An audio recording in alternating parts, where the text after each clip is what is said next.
Assalamualaikum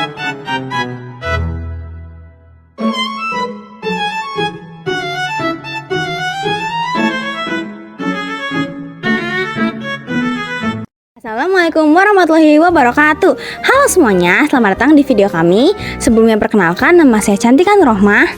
Saya Cecilia Aurel. Saya Sabrina Janani. Nah, hari ini kita akan bahas tentang public policy atau kebijakan publik. Konsep ini sangat penting dalam ilmu politik loh teman-teman. Jadi sebelum mulai kita bakal jelasin dulu apa itu kebijakan publik, seberapa penting, dan juga bagaimana prosesnya. Setelah itu, kita akan kasih contoh kebijakan publik supaya kalian bisa mengaitkan teori dan kejadian nyatanya. Jadi kita langsung mulai aja.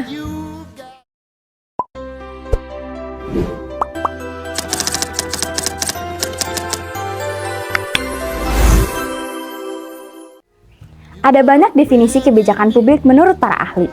Namun intinya, kebijakan publik merupakan keputusan dari pemerintah untuk menyelesaikan masalah publik. Misalnya seperti program, peraturan, ataupun keputusan publik. Misalnya menurut Thomas Dye, public policy is what government chooses to do or not to do. Artinya, apapun yang pemerintah pilih untuk dilakukan atau yang tidak dilakukan terhadap masalah masyarakat, itu termasuk kebijakan publik. Ada dua alasan utama kenapa kebijakan publik ini penting dipelajari. Yang pertama itu secara ilmiah, itu untuk memahami hubungan sebab akibat dari sebuah kebijakan. Yang kedua itu secara politik. Secara politik ini supaya kebijakan yang dibuat ini dapat tepat sasaran dan sesuai dengan kebutuhan masyarakat.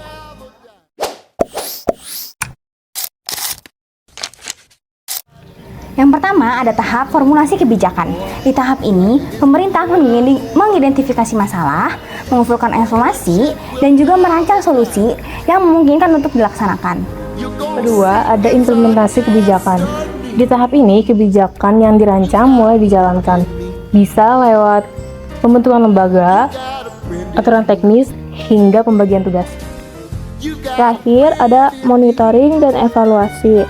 Pemerintah menilai apakah kebijakan berhasil atau perlu diperbaiki atau malah justru harus diganti.